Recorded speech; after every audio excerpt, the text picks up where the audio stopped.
my practice recording on Dungeons and Dragons by me, Eliana Bude, but it's also done by my D&D character, Euphemia Toscobble. So my question is, should my party have burned down the village of Talmarin? I will start off with some context and who we are and what happened, and I'll go over why it's a good thing we did it, and then why we shouldn't have done it. And then I will conclude my presentation. So, who are we and what happened? So here's our amazing party. We have Arthur, a human fighter that's a knight. We have Bearbug, may he rest in peace.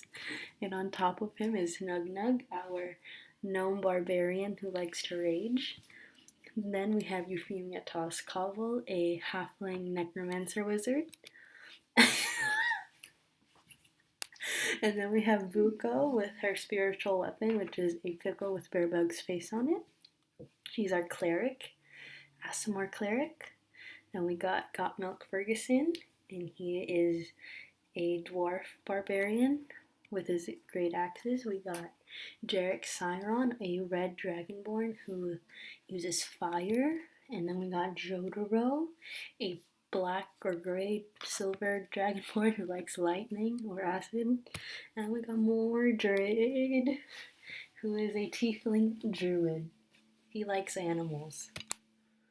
And then there's these. So we got Cornman Saul. These are NPCs. And then we got Beth. And then Zariel.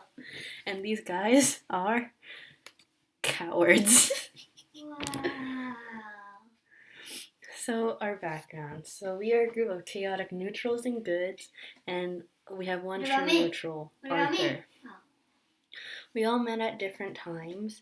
So Arthur, Euphemia, and Buko met in the city of Islay, while the other people, Bearbug, Nugnug, and Mordred, and Jarek met somewhere else, and they ventured through the thousand plains where they encountered a sand demon and imprinted two people. And then we all met in the Underdark.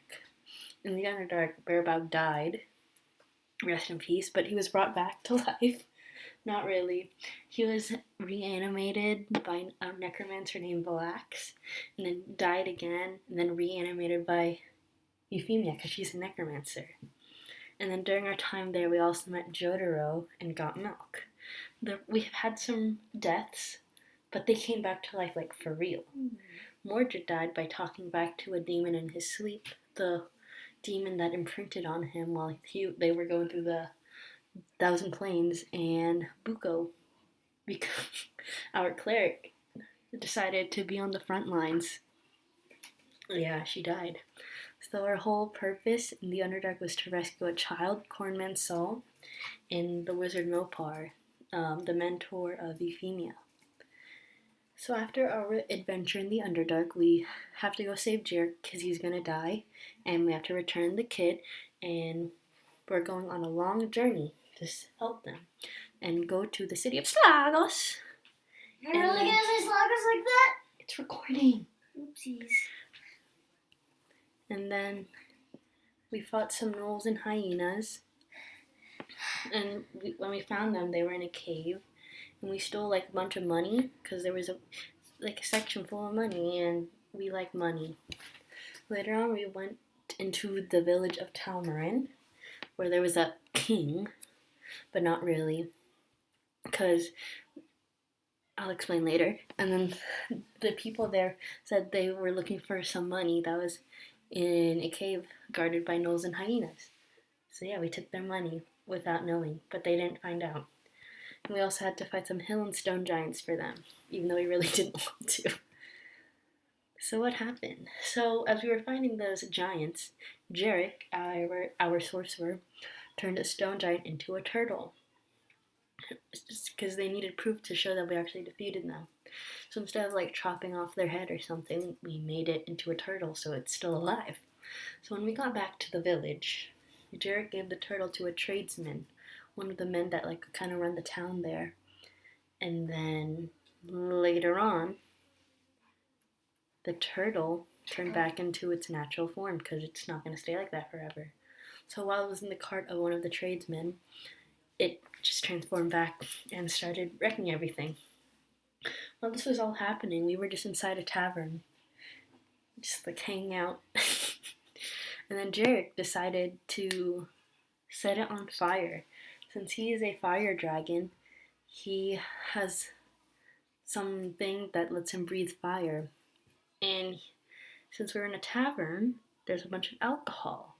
So he just spilled alcohol everywhere. And then he said, achoo! And then let out all the fire. And then after that, we had to go into combat. And on the side, the right side, you can see one of the giants we fought. So here are some pros of burning down Talmarin.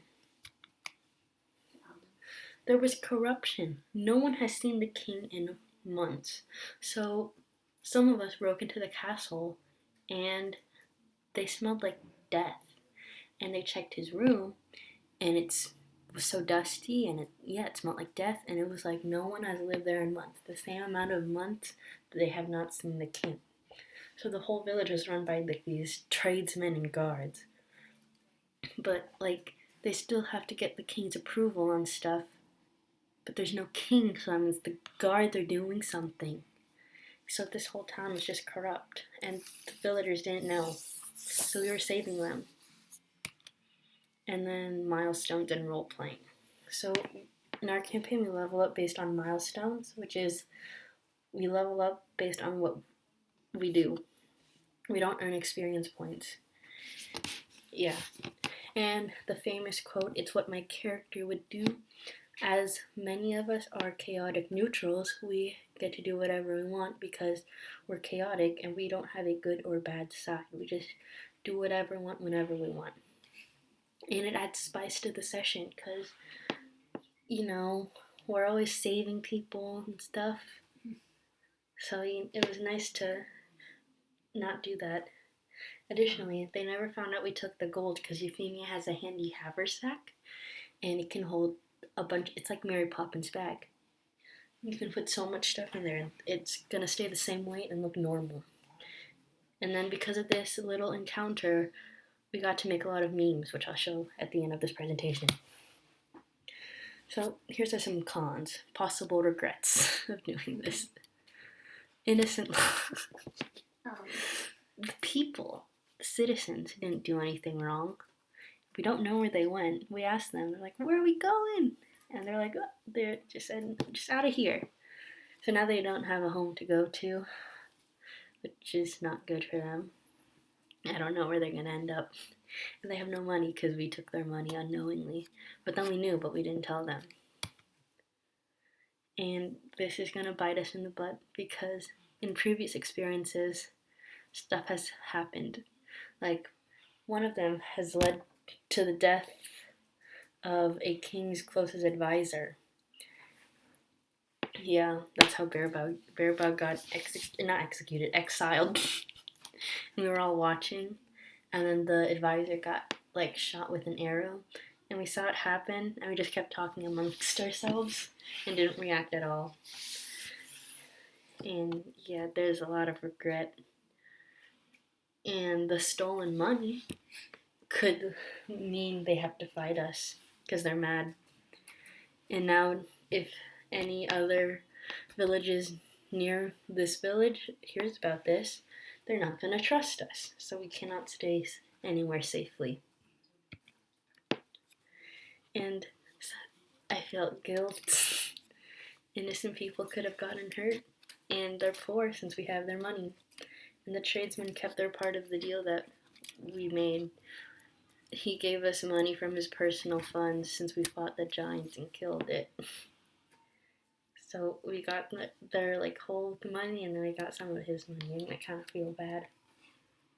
So in conclusion, based on the events and facts, it is for the greater good that our party burned down Talmarin. Okay, some people would say, oh, they could have gotten hurt. The tradesman gave personal money. Haven't you learned from last time? Well, everyone ran out in time, so they're fine. And the tradesman didn't have to do that. We didn't want to help at all in the first place. And haven't you learned from that? It's all part of the experience of the magical world of D&D. So in conclusion, we saved the village from corruption. They didn't believe us when we said the king is dead, so we helped open their eyes. It added more excitement to the session, and we earned a lot of money, which can help us buy health potions and stay at inns and motels. And it created an opportunity for memes. Thank you. Here are some memes. So we have SpongeBob and Fire, and it says, our party when we found out a town is corrupt, because that's what we did. And then in the upper right, our party leaving that one corrupt town.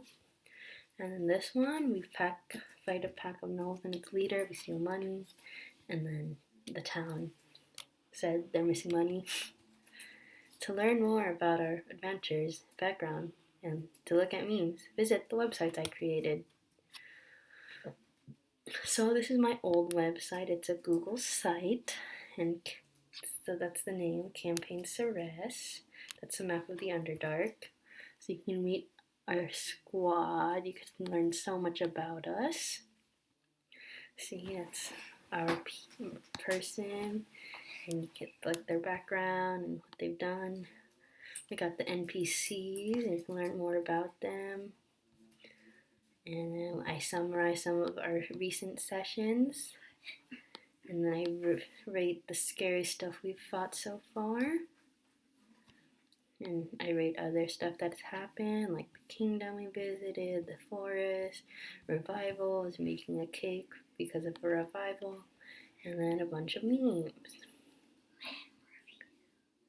Yeah, pretty cool. But then I decided to rebrand and go to Weebly. So it's a lot better.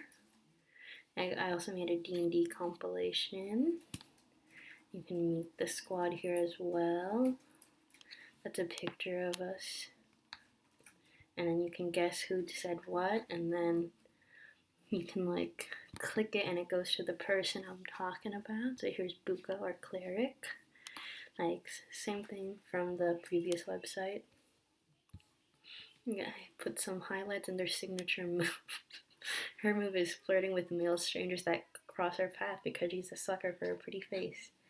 And then summarizing our sessions. So demons, wolves, and exhaustion. Losing Koa, which is Cornman, burning city, and a blood-binding contract. That's just a whole nother thing. And then more memes. I think these memes are more recent. And yeah, there's quite a lot. I have a lot of time on my hands. And yeah, there's my video. Okay. That is all. Thank you for watching my presentation.